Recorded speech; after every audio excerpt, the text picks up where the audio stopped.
his name's Naoto. He's from Japan. So when he goes to Japan, he meets up with master knife sharpeners, and they teach him these crazy tricks and secrets. That's wicked. But I want that. I'm jealous. right? Yeah. Do you want to take Darren on as an apprentice? He could use some nature. Yeah, right. Yeah. We're hiring for a Toronto store if you want to move to Toronto. No. I'd rather die. Yeah, same. Just straight up. Same here. Straight up. Welcome to Muttering Pines, the show where us city folk try to cowpoke. We drink beer, talk about ATVs, life outside the city, homesteading, entrepreneurship, and ultimately trying to do stuff with our hands. Dazzer? Hey, buddy. How you doing? Very well. What a wonderful day. I have a noise for you. What's that? Oh, no, that was too far away from the microphone. Here, try this one. Oh, I don't have that. I use a glass now because I'm old, and drinking out of cans makes me bloated and gross. Hey, wait. You did something. I took a drink without cheersing. Mm-hmm. So it's a penalty to me. How's that feel? Pretty good. Okay. Not good. What are you drinking? Well, let's do that when our guest shows up, because we have a guest tonight. And the best part of this is Scott organized our guest tonight and then fucking didn't look at his calendar until yesterday and realized he's in Vancouver. But Vancouver soft people wouldn't really... Yeah, I got nothing. Sorry. Vancouver people don't listen to us. Yeah, they don't. But cheers. Also, hey, happy days. Happy days. So it'll just be us tonight. Okay. Talking about knives, which I'm excited about because I love knives. You are a connoisseur of knives. You're a professional knife shaper, sharpener, Wrong. and Wrong. I am not professional. No. In comparison to myself, who is a professional destroyer of knives. I think you only wreck Everything. Only wreck the ones that are made improperly. I think I wreck all the ones that you make for me and the ones that you make for you. I don't wreck them all because they're improper. Because they're made poorly. Well, there's something to live up to. You want to become a better knife maker, and I'm going to try to continue to break them. My goal is to make one that you can use and not break. To be fair, though, you do some dumb shit with your knives. Like, I'm going to use the tip to pry open an oil can or something. Okay. No. I wouldn't do something stupid like that. I try to, pop the head off a fucking deer with a knife. That's fair. And a little push, twist, and pop also destroys your knives. So, well, that shouldn't break a knife. I was butchering a turkey, and I used a chef's kitchen knife, like a normal commercial grade one, and I also broke the tip right off that, trying to. Oh yeah. Trying to separate the backbone or something like that? I'm just bad. No, I have a pretty good Japanese, or I thought it was pretty good Japanese chef's knife. Mm-hmm. And I was just being me, like old and butterfingers, and I let it, it just fell out of my hands and landed straight into the cutting board, tip down, bing, like perfect. But then it wobbled and snapped the tip off inside the cutting board. Oh. So who do we have on tonight? It's Nathan? We have Nathan from Knifewear. So do you think he's going to teach us anything? Well, he's not going to teach us anything, is he? You can't teach idiots. Well, he'll give us knowledge, and what we do with it is going to be that is true. Irrelevant. Isn't that like a Japanese term? It's like you can't teach an idiot, but you can show them the way. It sure There's is. got to be a proverb in there somewhere. There's got to be. There absolutely has to be a proverb in there. Knifewear, I think, sells exclusively Japanese knives. And luckily, he's here. He's waiting for us. How are you? The look of concern means he can't hear us. Yep. There you go. You can hear us Hello. now? I can. That's much better. Awesome. How are you doing? It's going to be an awkward podcast if I can't hear what they're asking me. How are you lip reading? Yeah, right. I'm doing pretty great. How are you guys? Good. Doing Thanks. good. First of all, thanks for coming on. Yeah, thanks for having me. You bet. We're just going to get this out of the way right now. So Scott, I guess I don't know who exactly he plays with, but he plays D&D with my coworker Mason, I think. Yeah. Yeah. So he kind of got this organized, and then fucking didn't look at his calendar until yesterday, and he's like, I'm in Vancouver tomorrow. And we're like, you moron. So he will not be joining us, even though he set it all up. And so here I was the one worried I was going to like show up at the wrong time or something. No, you showed up and he did not. So all right. You're already doing better than he is. No worries. Do you I don't know if you looked into us at all, but if you have a beverage, we like to start off by talking a little bit about what the fuck? Oh, wait. I'm underpowered here. We are underpowered. All right. Well, I didn't want to be boring, so. No, that's fair. So why don't you and what's that stuff? Oh, I got to That's hydrate. hydrogen. Yeah. Hydrogen dioxide. That's toxic shit. That's my glow in the dark Nalgene for camping.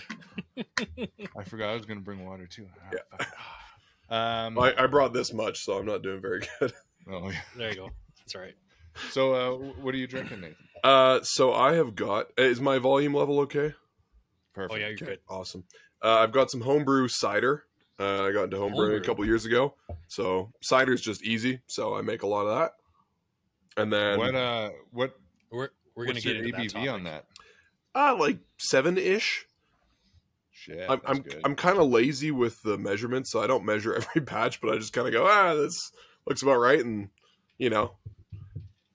gets Is me it drunk. more of a dry or sweet? It comes out pretty dry. So I do a primary ferment, and then I add a bit of sugar and I bottle it, and I do a secondary ferment, so I get nice carbonation. So if you drink it right away, it's kind of mediocre and sweet, and then the longer you let it sit, the more it gets almost like champagne levels of bubbly. It's very pretty active, but really delicious. Wow. Yeah, and then that's just a little Canadian rye with my hunting bird glass. You have a secondary beverage. Yeah. Good for you. Back up. Like it. All right. Matt, how are you going to beat that? No, I ain't touching that. But a friend of mine gave me, this is going to, Evil Corporation's jalapeno Pilsner. Okay. Right on. Yeah. And? Don't know. It's not near as jalapeno as I thought it was going to be. There's no spice. You can taste the jalapeno, but it's all right. Yep. It's a new brewery in town. Sweet. I haven't heard of Evil Corporation. I'll have to look them up. I like the name. No, it does, and it just makes you just want to all the time. Pinky in the corner of your mouth. I'm drinking Old Faithful. Old Faithful. Dirty Saskies. Yeah. Sasky beer. You gotta love it. Yeah. My backup. I don't have a good backup. But I'm not drinking the homebrew stuff. That's my go-to. Yeah. Yeah. I did check you guys out before coming on here, and I like the background of the unfinished basement wall with the fur hung up on the wall. I love it. Sorry, it's ghetto because I work in the basement, and that's as far as my decorating skills go. So. Yeah. You'd just be glad you can't see the rest of my basement. Should probably put some drywall up, Matt. This is like the fourth person that's commented. Yeah, I know, right? It's not giving me any kudos about my basement. Yeah, but that's Just okay. like I understand. Keep wood paneling or something. Yeah, like turn it into like a 70s basement. Fuck, put a green screen on anything. Yeah. Although we've been talking about homebrew, Nathan, you work at Knifewear in Inglewood. Yeah. Knives. Knives. And so, Oh, wait. Go back to that. I'll talk about those. I won't interrupt yet. No, go ahead. We'll get back to those. But yeah, I work at Knifewear, and we specialize in Japanese kitchen knives, a lot of handmade ones, as well as just like cookware and things for, really, it's all about things that help you enjoy food and cooking more. And I used to work in restaurants and wanted to get out of that and ended up selling knives. And now I've been there for 10 years. So that's where I come from. Cool. Oh, wow. So how come exclusively Japanese kitchen knives? Well, first of all, it's like, so my boss, Kevin, started the company about 15 years ago. And at the time, there's just nowhere to buy a Japanese knife, be it the internet or brick and mortar stores. A lot of us being chefs, we either used, nice quality German knives. We had our Henkels or our French sabatiers, if we were lucky, or we had just like really cheap crap knives, made out of soft steel with plastic handles. And so, even though a knife is such an important tool for a chef, it became something that, like, some chefs who were serious had really good knives that they would take good care of. They wouldn't let anybody touch. Most of us didn't really have great tools to work with. And so he walked into a shop while he was working in London one year and tried a knife. It was this Japanese guy selling knives that he made, and tried this knife, and it just like absolutely blew his mind. I had a pretty similar experience. I did have a really good Henkel's knife that I used for a lot of years in kitchens. But the first time I used a Japanese knife, it was just like everything changed. It totally blew my mind and perception of what sharpness was. And you get pretty obsessed after that. I'm sure you guys, being into hunting and camping, once you start using really nice gear, you're kind of hooked, and it's kind of a problem from then on. And so it becomes expensive. Those of us with the biggest problems end up working at Knifewear so we can get a staff discount. You gotta feed the habit. But it turns out Knifewear is a really good place to work, and you get to work with really cool stuff all day. So it's a lot of fun. I love it. So it's not just chef's knives though, right? Like, it's not just like the big, like, you have a range of different types of knives. It's not just chef's knives, and it's also not just knives for chefs. Right. I think one of the most common things I hear people say is, "Oh, well, I don't need a knife that's that good because I just am a home cook," right? But people who cook at home deserve to enjoy the process, right? They're feeding themselves, their families, their friends, and that's really what good quality tools are about at the end of the day, is not just enjoying the end result, but enjoying the journey that gets you there. So, take a knife like this. This is handmade by one of the folks that we work with in Japan. A couple of our guys are actually visiting these guys like right now. I mean, they're sleeping right now because it's Japan, but they were visiting them earlier today. And God, that's fucking beautiful knife. Yeah, they're incredible. The camera doesn't do it justice, but like I said, they're pretty much all handmade. Many of them are traditionally hand forged by master craftsmen who have been doing it for decades. And obviously the craftsmanship, all of that is really exciting and cool. But when we get down to the function of it, Japanese knives tend to be made with a lot harder steel. And so they can therefore take a much finer edge and keep that edge for a lot longer. And so they end up being just a joy to use. You don't have to sharpen them hardly ever. And like I said, they change your perception of what sharpness is. Suddenly cutting a tomato or pepper isn't a battle. It's just like joy. It's just super fun. And you end up getting kind of lost in the cooking process. So what was that knife you just showed us? Do you have a name for it or a type? So the maker is Hado Sakai. They're from the Sakai region in Japan. The shape is a bunka, which is just like a utility knife, kind of mid-size. This guy is about 180 millimeters long, because it's metric, about 7 inches or so. And so this would be an everyday multi-purpose kitchen knife. You would use this for chopping vegetables, cutting up meat, fruit maybe. Pretty versatile size, especially for a home cook. And what does that run you in the store? That would run you, go pick that up. as low as $100 and as high as $1,000. The average one would be maybe $200, $200 to $300, depending. So that one you just held up is about $350. which, for if this you're guy. listening, you I actually can't just see. bought this one a couple months ago. $350. Yeah. And that's what kind of handle is that? Do you know? That's a Japanese oak. Perfect. Japanese It's oak. a Okay. hexagonal Japanese oak handle. Yeah. Not hexagonal, is it? Yeah, it is. Yeah. And it's got the nice sort of that, original finish on the top. It's blackened, and then it's polished, and we quite call gorgeous looking, and that it's that's called kurochi in Japan. Kuro is black, and so it's the burned carbon on the steel, basically. Exactly. Yeah. It's just a really incredible tool. Now, do you need a knife that's quite this fancy? No. Is it super fun to use? Fuck yeah. They're so much fun. And I already have a knife this shape and this size, but I bought this one because it was really cool and really fun and I wanted it. Most people, people ask us a lot, like, well, how many knives do I actually need? Do I need that block of like 16 knives? Do I need a carving knife? Do I need a boning knife? Most people need like 2 or 3 really good knives. Yeah. And then everything else is just extra and fun.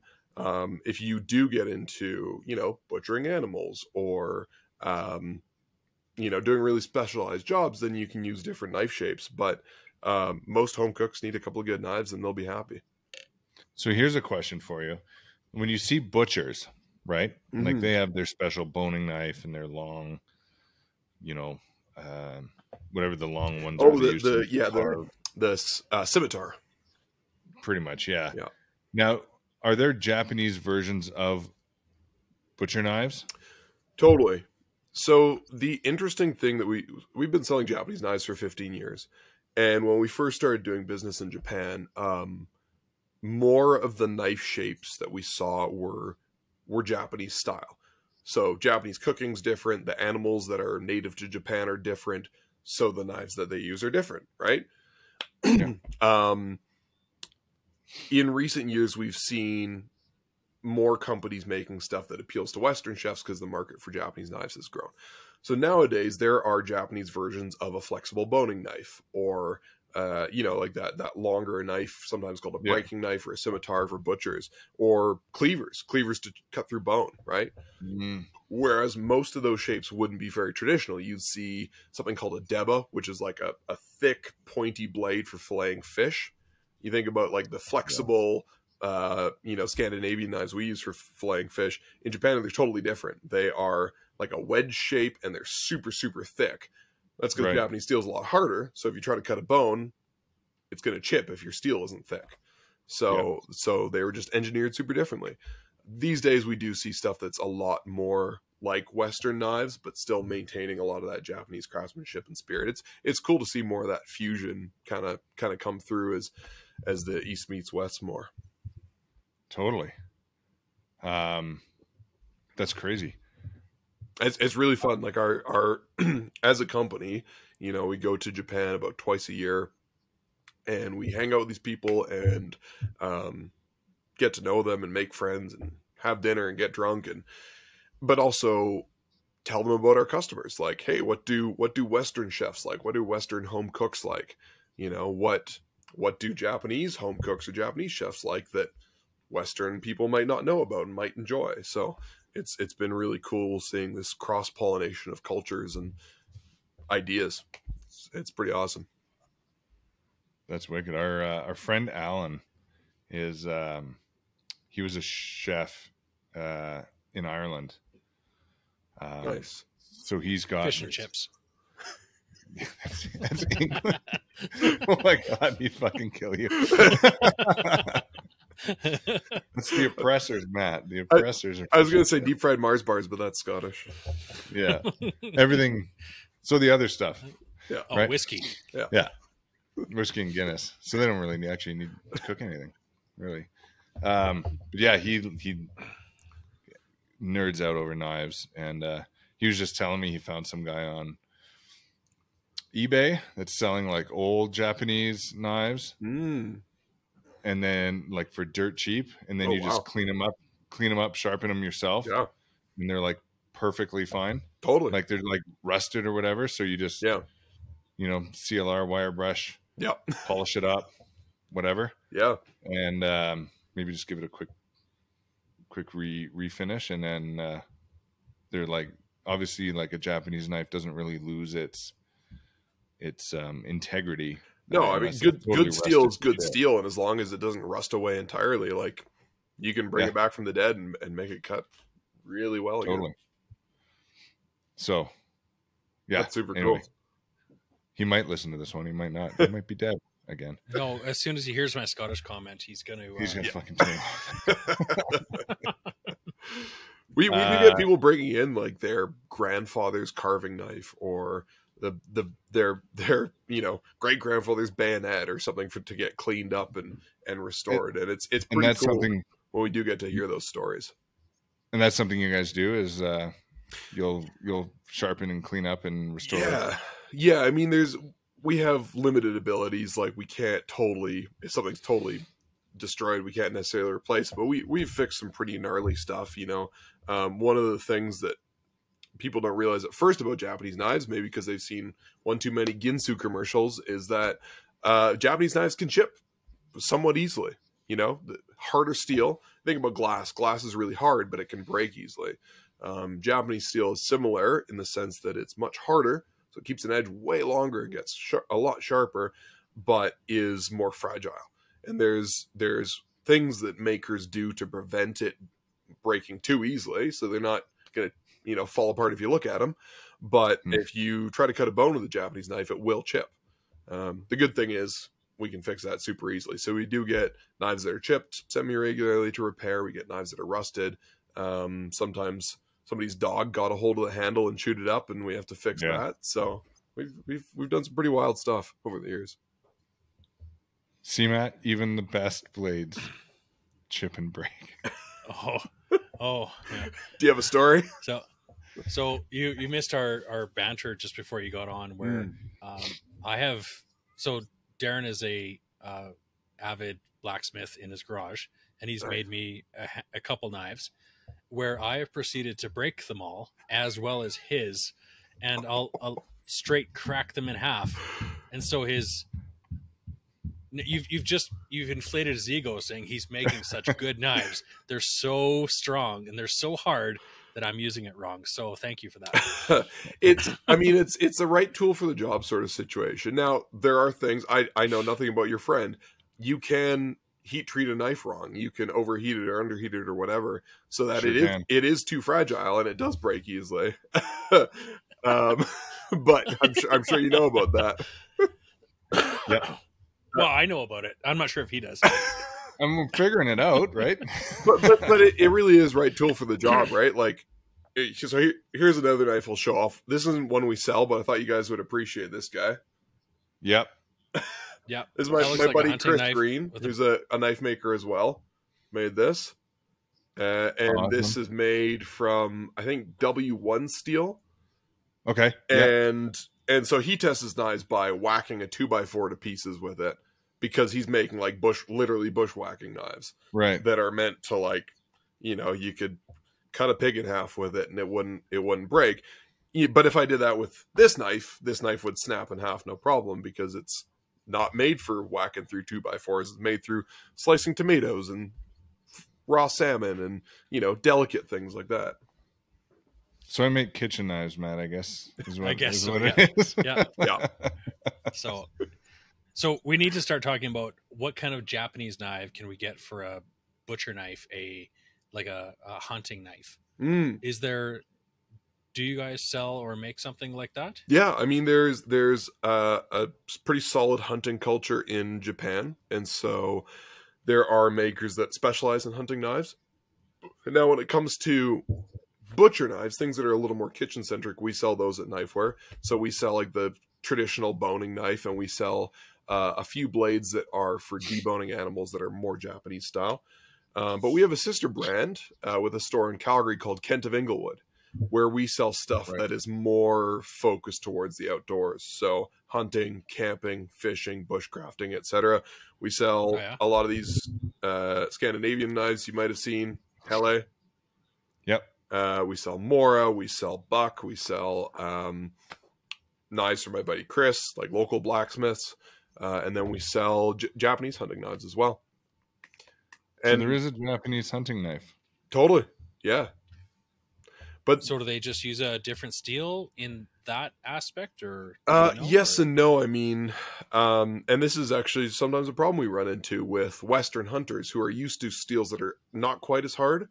Is although they make the knife a lot thicker and they might use a steel that's not as hard, it's still Japanese steel, which generally means it's still really hard. So Yeah. if you do try to cut through a bone, or, you know, do something that's really aggressive, like batoning firewood or prying something apart, you might still damage the blade. Whereas That's Matt, my MO. prying something apart. Yeah. Just, is that how one of these knives met its end? that's how they all met their end. Is popping the neck bones apart. Right. Where it's not the cutting, it's not the dropping, it's the final twist where you're trying to sever the vertebrae, Mm-hmm. and it's that final, like, you're trying to just pop it, Right. and all of a sudden you're left with two knives. For the price of one. One doesn't have a handle and one doesn't have a tip. Yeah. It's great. It's great. You don't feel bad at all.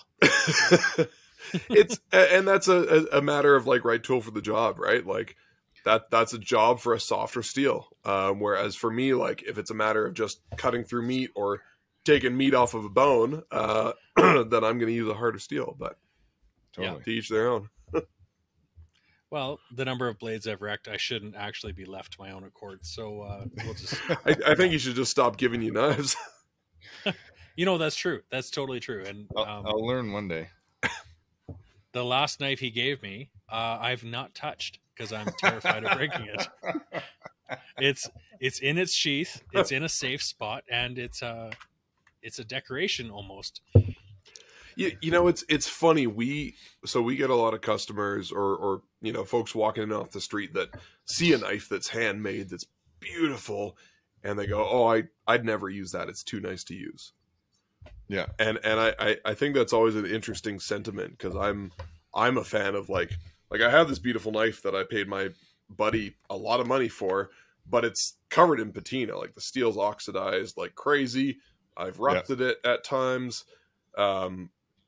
And I've done a lot of stuff with it, but to me, that's the beauty of it is like it shows the love and the abuse and the, all the hard work you've put into it. And, obviously there's a such thing as too much abuse for certain knives, but,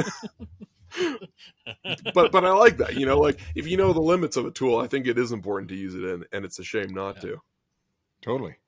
So when you do start getting like rust on the blade, how do you handle that? Yeah. So like this kitchen knife I showed you before, this is made from a high carbon steel. It's not stainless. And that maybe accounts for half of the knives that we sell roughly. And a lot of people are kind of shocked when they hear that a kitchen knife can rust. Because we're not used to that. Like carbon steel knives used to be a common thing, but they haven't for a long time. Luckily, rust is really easy to deal with. If your knife has been rusted for months and months and months or years, and the rust is eaten into the steel, it's a different matter. But usually when we see rust, it's somebody washed their knife and they put it away wet, and they come back to it a day or two later and it's rusty and they are heartbroken.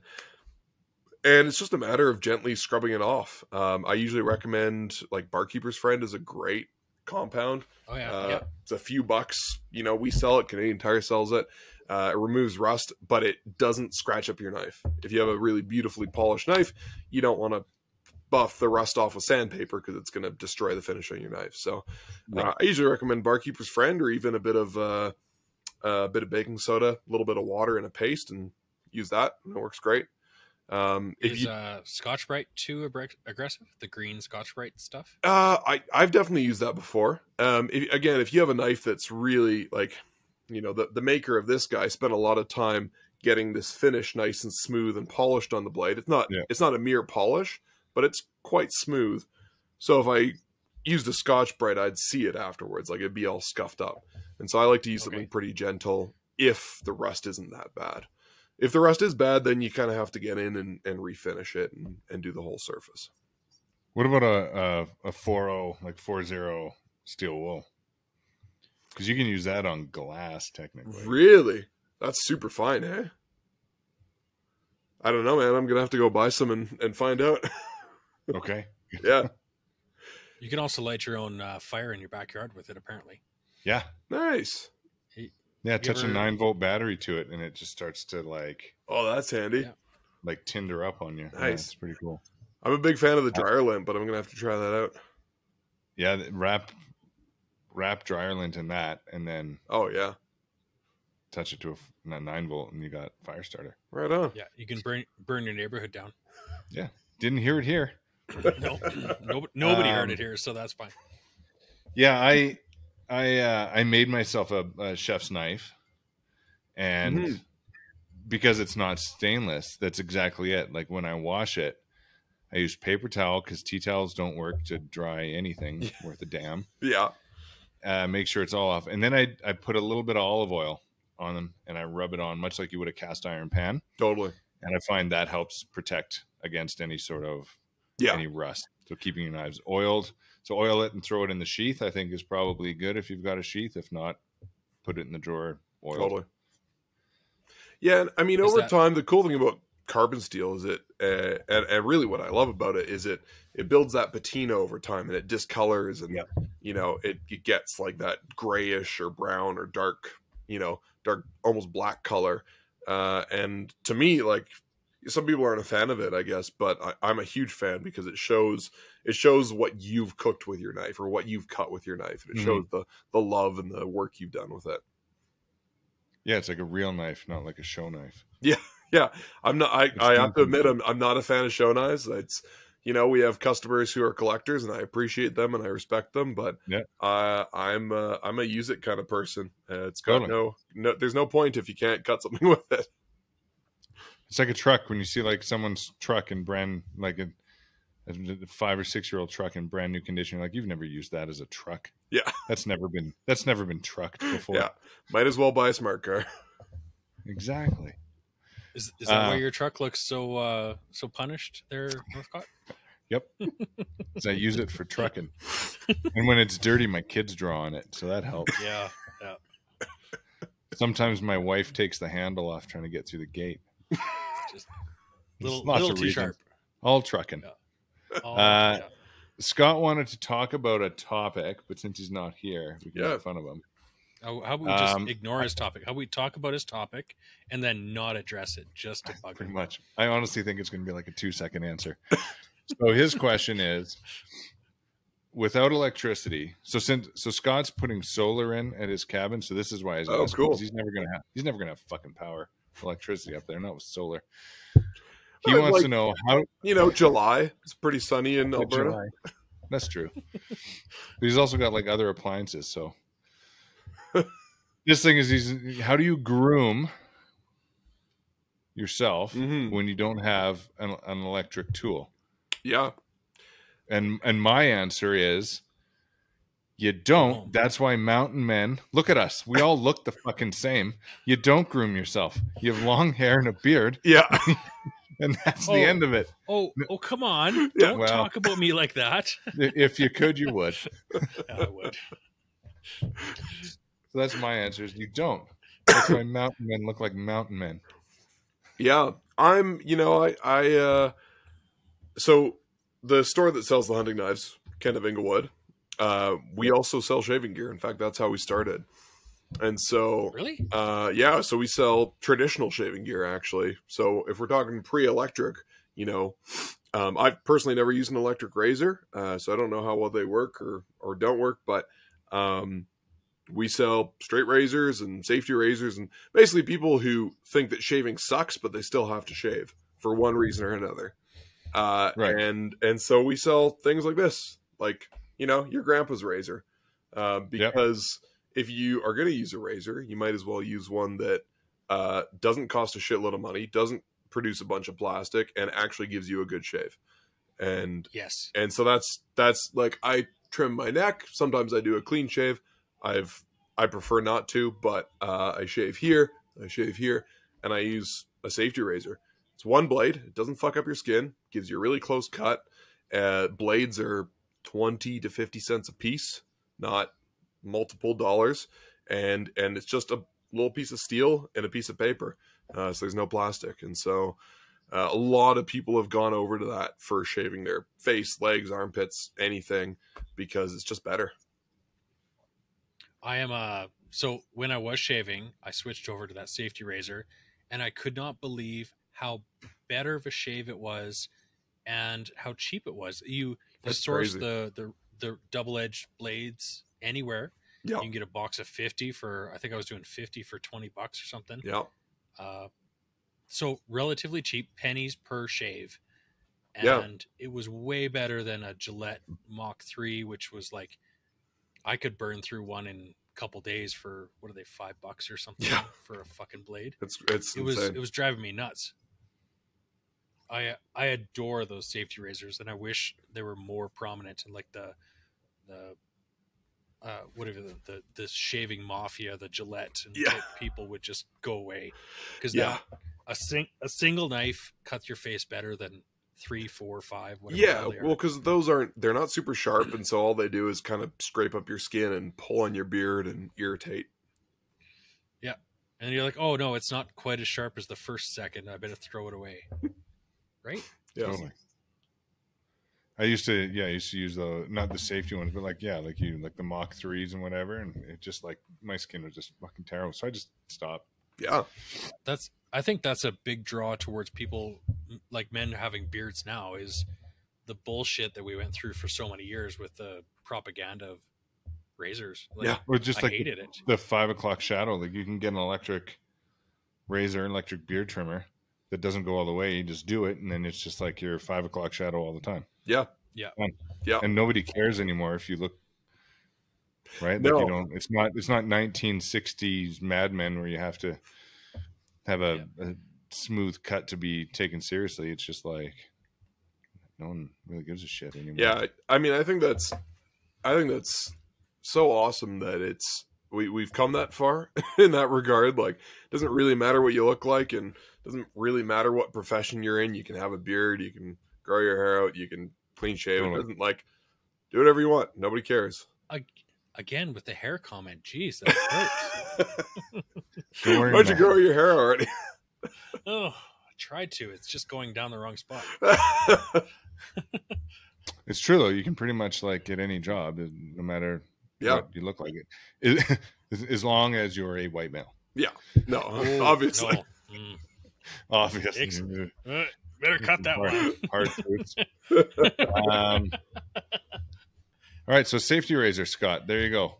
Yeah. Somehow Scott will still be able to fuck that up and kill himself. Yeah. So there's the safety razor you showed. What's the one that flips open like a guillotine? Yeah, so I was going to bring mine for show and tell, but I realized I lended it to a friend so he could try it out. But so that's called a straight razor. And like try it out is when? Just once? The old Italian smile. Yeah. So believe it or not, I've been shaving with a straight razor for about 10 years. There's videos of me doing it on the internet. I did it live on TV a couple of times. And we actually started Ken of Inglewood because of straight razors. We had a couple of folks that were really fascinated by them around the time Skyfall came out. If you guys remember, James Bond Skyfall is a scene where he's shaving with a straight razor, and then a very beautiful lady shaves him. And so, naturally dudes saw James Bond, wanted to be like James Bond, and started coming to their local knife shop asking for straight razors. And so we said, well, like, fuck it, why don't we see if we can get some? And so we started getting some of the stuff in. You need the razor, and then you need the brush and the soap and the aftershave and all that. And then we actually tried it out, and contrary to the popular myth, this straight razor isn't like the closest, smoothest shave you're ever going to get. You're not going to like walk away from a straight razor shave not needing to shave for 3 days. But when you shave with a straight razor, you feel really fucking awesome afterwards. Because you just put a knife on your throat and survived, right? New lease on life. Yeah, pretty much. Let's do that again. Yeah.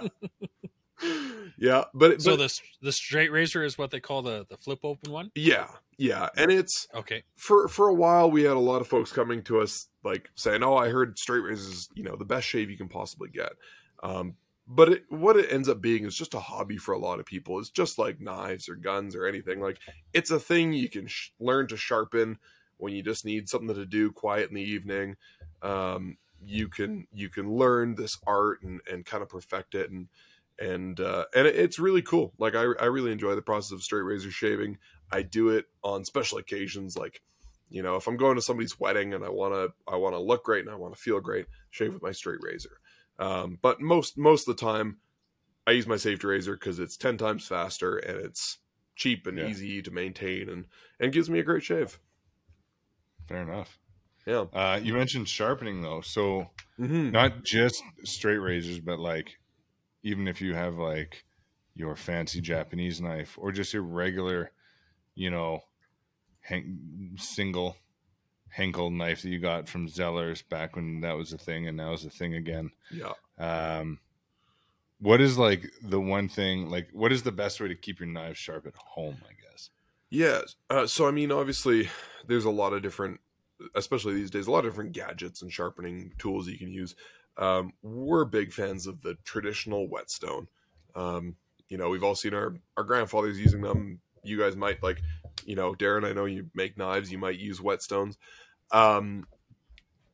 We like whetstones because they give you good results and they're not that hard to use. You can dig deep down the rabbit hole, but yeah, a whetstone, there's no real replacement for it.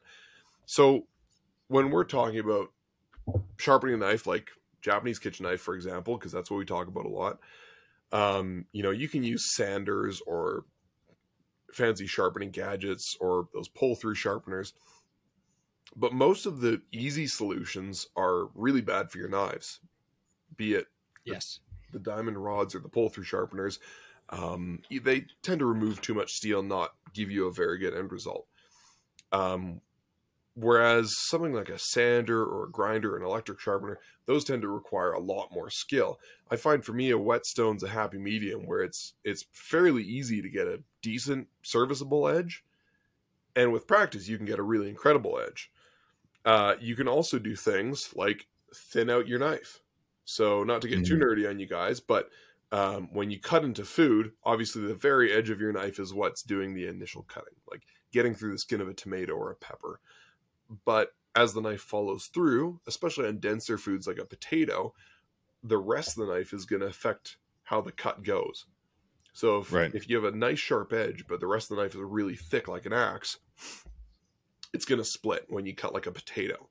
Whereas if you have a nice taper on your bevel, you're going to get that initial cut that's really nice on the edge, and then the knife's going to glide through really cleanly. And so we like whetstones because you can sharpen the edge and get a really good edge fairly quickly without a ton of skill required. But you can also deep dive and get into like thinning out your knife and reprofiling it and making it like an absolute Ferrari of a knife that just cuts insanely well. So when a person brings a knife in for resharpening at your guys' place, what kind of tooling is it? Is it hand sharpened? Is it sanded? Is it stoned? Is it thrown into a machine? Or what do you guys do? So that's a good question. So it's all done on whetstones, and it's all done by hand, like by a human operator. But there's a couple of different ways we do it. So we have the traditional whetstone, the block contains abrasive that grinds away your edge. But we also have a wheel essentially that is a round whetstone that spins and it sucks up water to act as a lubricant. And so that we do for more of the heavy lifting when we need to like thin out a blade and remove a lot of metal or repair a chip, or somebody broke the tip off their knife and we have to regrind it. So we use that horizontal wheel, and we occasionally use a belt sander for refinishing and getting a really nice smooth polish on stuff. So we utilize a variety of tools depending on what the situation requires, but we pretty much always finish things by hand to get the best edge that we can. You guys do that in Inglewood location? Yeah, Or do yeah. you outsource it to a secondary? No, so all of our staff, by the time they reach 3 months, should be able to sharpen a knife competently, and then from there their training continues, and it's pretty much ongoing. So we have a master sharpener who works for us, and he's been sharpening knives since he started at Knifewear about 10 years ago, and he's a like crazy sharpening nerd. We call him the sharpening wizard, and he's constantly learning new techniques. His name's Naoto. He's from Japan, so when he goes to Japan, he meets up with master knife sharpeners, and they teach him these crazy tricks and secrets. That's wicked. And then he brings them back to us and shares them with our staff. And so we're really lucky. He's an incredible asset to Knifewear. But I want that. I'm jealous. right? Yeah. Do you want to take Darren on as an apprentice? He could use some knife sharpening. Yeah, right. skills. Yeah. We're hiring for our Toronto store if you want to move to Toronto. No. I'd rather die. Yeah, I'm same. Just straight up. Same here. Straight up no. But we also we're lucky at Knifewear because we hire people who are engaged and excited about this stuff, but we also treat them really well. We pay people well, we give them medical benefits and profit sharing and other things that make it easy to exist as a human. And so the people that end up working at Knifewear long term go out and do their own research. Like we have staff that are super nerdy about sharpening or love cooking. And so they go out and do their own research and bring these things back to work. And we grow as a team. They send out an email to the group saying, hey guys, I just learned about this new technique of polishing a blade and I figured this out, blah, blah, blah. And people cross-pollinate and share their knowledge all the time. And so we all get better as a group. Like I haven't actually worked in a Knifewear store for 8 years because I went to manage Ken of Inglewood for a while and now I do our marketing. So the level of knife sharpening that I can do that I learned 8 years ago is pathetic compared to what our 6-month staff can do now. They'll blow me out of the water with their skills, even though they've only been working for us for 6 months, because our methodology and our knowledge is so much more advanced than it was, 8 or 10 years ago. So it's cool to be a part of a team that grows like that. And yeah, when you come to Knifewear and get your knife sharpened, like people are putting a lot of love and a lot of care and passion into it. That's What awesome. is the quantifiable thing that says the knife is sharp? Mm. Do you guys use is there Yeah. some type of optical edge? There's a device that measures it, or is it The paper test? the paper test, or do you cut your fingernail like I saw some crazy Japanese dudes do with a samurai knife? Yeah, there's a controversial topic that I love to get into. You'll see some old Japanese dudes and they'll take the knife and they'll stick it behind their head and they'll touch their hair on the back of their head with it to see if it catches, which is in a country prone to earthquakes, I might not do that. But but you see all sorts of stuff. What's really popular right now is this thing that's it's a hair, a synthetic hair, I think, that hangs on a little block and it's on top of a scale. And so you set the knife on it and you gently press on it. And when it cuts the hair, it gives you a number of how many grams of pressure it took to cut that hair. But all that really tells you is how fine that edge is. So if you're testing a straight razor, that's a really good measurement. But if you're testing an axe, that's a fucking terrible measurement because that edge is super thin and weak and going to fall apart as soon as you cut into a tree. So at Knifewear, we mostly sharpen kitchen knives. So we test a few ways. We do the paper test, but we do it with a really delicate phone book paper or newspaper, because it tells you how smooth your edge is. You can hear it. So we listen to it to see how smooth it is. We check for any microchips because they'll snag in the paper. Yeah. And then we have cutting stations in all the stores, and we go and we slice a tomato to see if it gets through the skin of a tomato nicely, because that's the one thing that is the bane of all kitchen knives.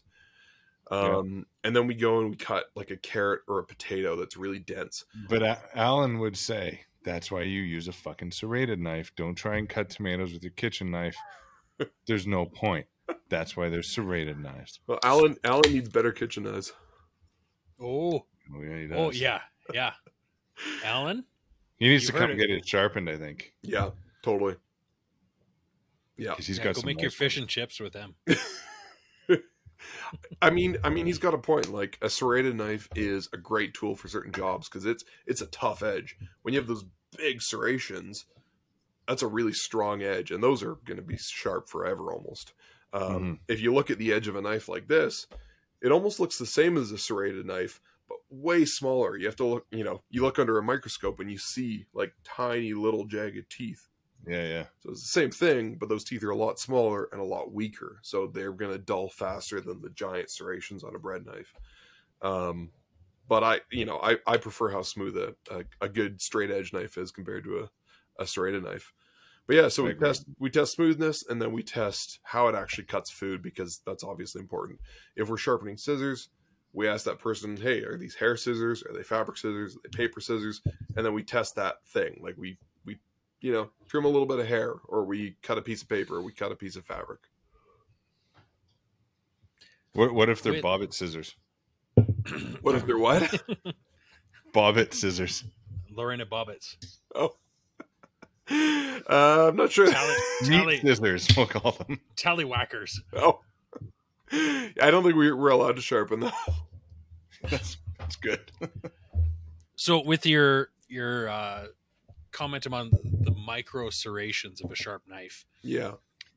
Is the sharper a knife gets, like if you go into a super fine razor blade, if you look at the micro scale, do those notches just get closer and closer together? Is it just the fact that they're smaller but they're still notched? Like, is the sharpest knife ever a perfectly smooth knife, or is it a combination of like slight ridges of cutting that allow you to cut? This is a great question, because, and this is something we get into a lot, it's a never-ending debate, right? If it's a straight razor or any razor, right? Think about how a razor cuts. You pull it straight through the hair. Yeah, right? Yeah. So yeah, go on. Yeah, so I understand. The smaller those teeth are, the smoother that edge is, the cleaner it gets through the hair, the less it pulls. Right? Kitchen knives aren't meant to cut straight up and down. They're meant to slide forwards and backwards. Because an edge that cuts by pushing is going to be a very fragile edge. So generally when you're cutting food, especially if you're cutting tomatoes or pepper, something with a tough skin, you want an edge that actually has more tooth, more bite to it. It's going to feel sharper, even if it isn't. Okay. Yeah, makes sense. And then you're also like, you can get so much deeper into it. You can get to how thick the edge is, the angle of the edge. It's really a kind of a three-dimensional problem. So people get super nerdy into it. We have a whole live stream show on YouTube where we get like that nerdy into it, and my brain starts to not comprehend what we're talking about usually. but it is so much more than just the edge. Is there an angle of edge that is recommended for the Japanese knives? Totally. Versus like it's a predetermined number, or is it just kind of like within a? It's more like a consensus. So generally we say for a Japanese knife, you're going to sharpen it at about 15 degrees on either side, about 30 degrees total. A Western knife, by Western knife, we just mean softer steel, like what Henkel's or, IKEA knives these days are made out of, about 22.5, 20 degrees. So about 45 degrees total. Each side. Okay. Yeah. Oh, that's quite the difference. Okay. Yeah. And it really comes down to steel hardness. So, harder steel, finer edge, it's going to still be able to hold that edge without dulling as fast. Softer steel needs a more obtuse angle, so it doesn't dull as quickly.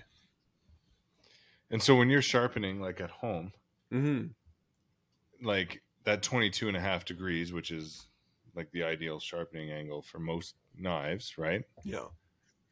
The way now, hopefully you've got a better way of doing it, but the way I do it is I have my block. Yep. I put my knife straight on it. That's 90. Yep. Half is 45. Half of that's 22.5. And then I just go. Yeah, dude, I love it. I love to freehand my angle. I tell you what, like, I'm not a person that really sweats the small details. And so I pretty much do exactly what you do. And it's good enough, right? If it's sharp, it's sharp. Like a knife. It's math. Can't be wrong. Right? Yeah, so that's easy. That's exactly what I do at home. We have a trick that we show people in our sharpening classes where you put a nickel on the stone and you put 3 nickels next to it, and you put the knife on the other side of the nickel, and then you pull this middle nickel away, the spacer nickel, and you lay your knife down on the stack of 3 nickels, and that's 15 degrees. And then you put your finger on the spine of the knife, and then that sets your angle for you. And it actually works really well, but it's a bit tricky to figure out. It's hard to explain with words, but we you lost me. Yeah, we have a great how-to on our YouTube, but it's basic trigonometry, like a little stack of coins. You lean the knife against it a certain space away. That gives you, X angle, and you can add or decrease nickels to change the angle.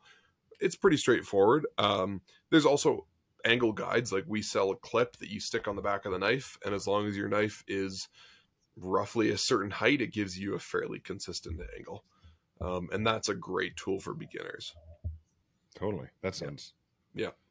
I'm also all down for freehanding it. The important thing is that you have a consistent angle. It doesn't have to be a perfect 15-degree angle, but it needs to be consistent. Because if you're changing your angle all the time, your edge is going to end up like rounded like that. Exactly. Right? Which can be good for certain applications, but generally you want that consistent angle. So if it's consistently 15 degrees or consistently 20 degrees, matters less than if it's, consistent. I call that raw dogging the edge. Exactly. I like it. That's a lot better term than freehanding. Raw dogged edge. Okay, I want to do a little segment that we started this year with all of our guests called Guest to Know You. So we've got a bunch of questions for you. Okay. Some of it's trivia, some of it's just you have to answer. And you don't even have to get it right. You just have to answer, and then we'll send you a T-shirt. That's great. Okay, I already thought you guys have a John Deere T-shirt, so I want that one. Okay. All right. That was easy. Perfect. Don't fuck this up. First question. What kind of cocktail would you be and why? Or drink, any drink. It doesn't have to be a cocktail. It can be a drink. Yeah, I would say Manhattan if it's a cocktail, because it's simple. It's not a lot of fucking around. These days, probably just a glass of whiskey. A few ounces of whiskey in a glass, and I'm happy. Yep. Wait. That glass still has whiskey in it? Yeah, well, I've been balancing it out with the cider. 7.5% cider, Matt. Come on. It's a weeknight, man. It is. This one might be tricky, but we'll see. Name one brand in your field that you think is just killing it. Oh boy. In the knife field, professional field, I assume you mean. Yeah. So in terms of knives, I would say probably Dalstrong.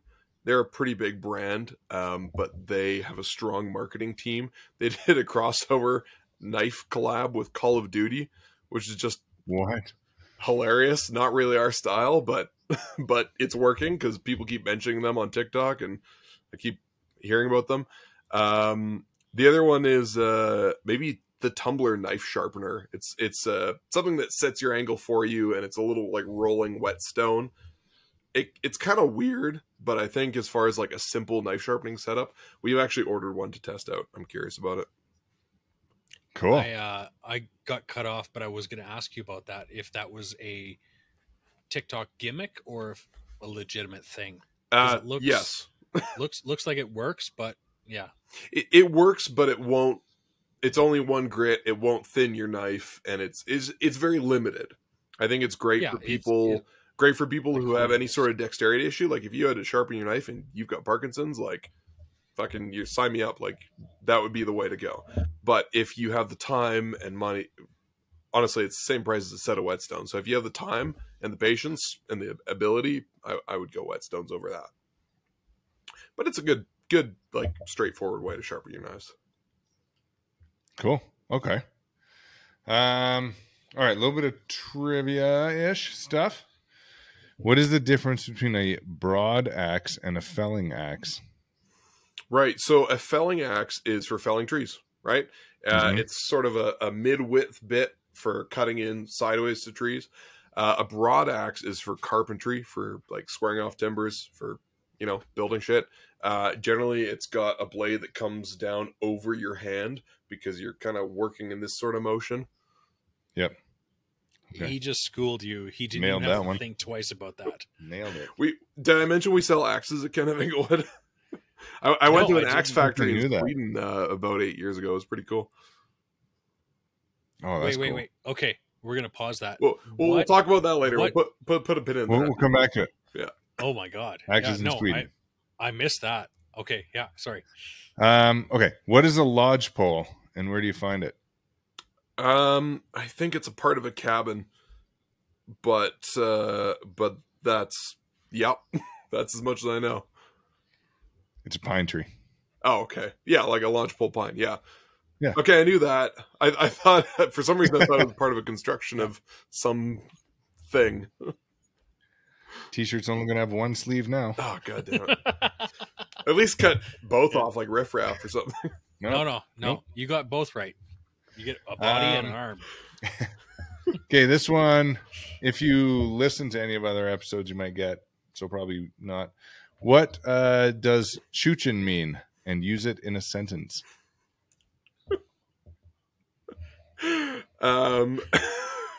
Here comes the choochin train.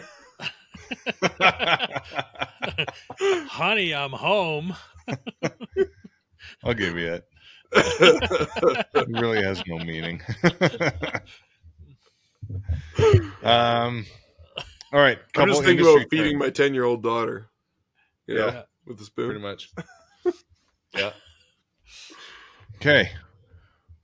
What does kataba mean? Ooh. Japanese term. Oh. K-A-T-A-B-A. Oh, you probably said it wrong. That's why he doesn't understand. I probably said it wrong. No, you didn't. I should know this, but I got a dog shit memory, so. Single bevel. Okay. Yeah, that is something I should know. I'm really bad at remembering the Japanese stuff, so I always come to my coworker who's from Japan to ask him, and he just shakes his head at me every time I ask him what something means. Oh, yeah. Okay. Well, good. There's two more. So. Oh, good. Wait. So Google tells me that's not right. Disagree. It's a Japanese backless saw. K-A-T-A-B-A? Yeah. No, single-sided saw with back. Yeah. I mean, okay. I guess if I read the definition here, I'll stop talking. All right. Next one, a hamon. A hamon there's actually one on this knife, so there is. You can't see it at all, but one of the ways there's one on your Japanese knife. Yeah, one of the ways that you can harden steel is called differential tempering, and in Japan they do it by taking the steel after they forged it and they paint mud on it or clay on it in layers, and so when they quench it, the back of the knife cools more slowly than the edge of the knife, and so the back of the knife is softer and the front of the knife is harder, so it keeps an edge better, and you get this beautiful wavy line called a hamon between the two sides. Exactly. That's a cool definition. Yeah, it's a cool looking thing. Nothing. Cool. I think I did. I made a what do you call it? Like a fishing knife for Hayden, and I think I put a hamon nice line on it. If it's worth any bonus points, the type of the knife that a hamon is seen on is called a hanyaki knife. Right? Yeah, you made up for the kataba. Thank God. Two sleeves. Extra bonus points. That hamon line separates two types because of the differential heat treat. Higane and Jigane, I believe. What are the do you know what the scientific names for the metals are?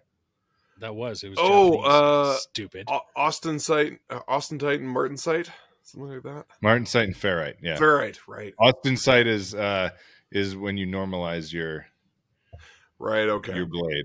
Yeah. That Very when good. we Look get at you into go. the metallurgy is where my knowledge starts to taper off, like very quickly. I just had that in there in case you were like cruising through these, and I'm like, fuck, I gotta get some. Yeah, no, it's that's important. Okay, So when I went to school, I learned all that stuff, and you just schooled me. So I completely forgot that shit. So that's why thank your you. shit blows up at work.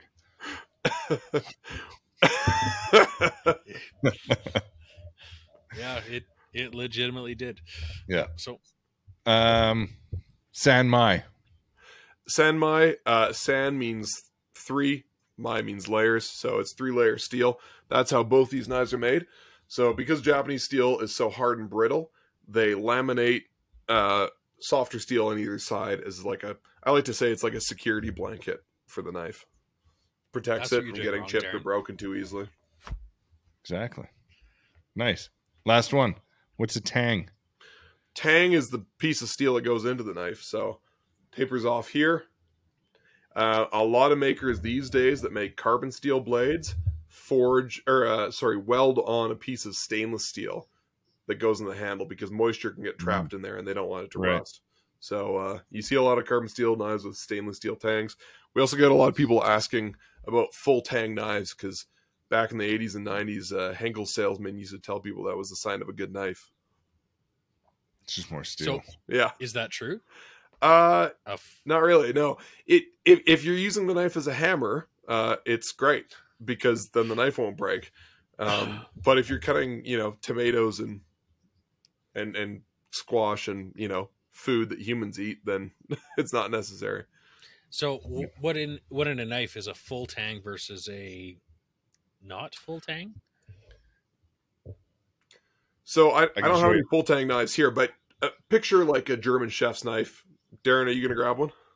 I'll grab a full tang. That's Yeah. a hidden tang. Yeah. So a full tang is okay. you see the steel coming down the back of the handle, and you see those rivets where it's like screwed in. This is a partial tang or a hidden tang where the steel tapers off and it goes to about here, but you can't see it, right? This is almost like a rat tail tang where the steel goes all the way through and then it comes out the back and they hammer it over. Yeah. And that holds it in place.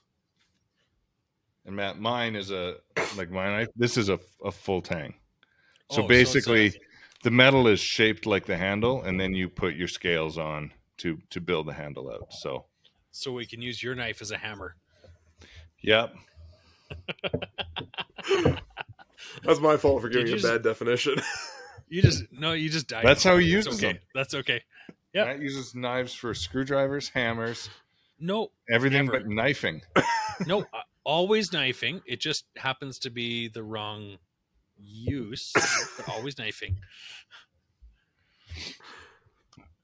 Yeah, that was it for Guest to Know You. You crushed it. So Right. Well, thank you. I only embarrassed myself a couple of times. No, not at all. But I do want to say thank you for taking the time to come on and talk to us. Oh, yeah. Thanks for letting me come and ramble about knives and steel for an hour. I definitely need to get into knifewear, if not just to have you guys sharpen my shit. And fix my broken tip on my Japanese chef's knife. Yeah. Well, I mean, we like to nerd out.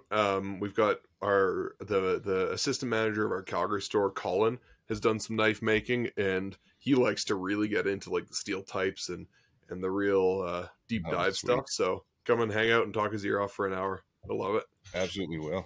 Cool. Thank you. Thanks, Thank you very much. Have a good night, bud. Thanks, guys. Have a good night. You too. And then there was 2. And there's 2. What a beauty. He's nice. Yep. Learned a lot about knives. Got anything to say, Matt? Keep on choochin'. Hey, nobody. Don't forget to check out mutteringpines.com for our line of apparel and follow us on social and anywhere you listen to or watch your favorite podcasts. And remember, keep on choochin'.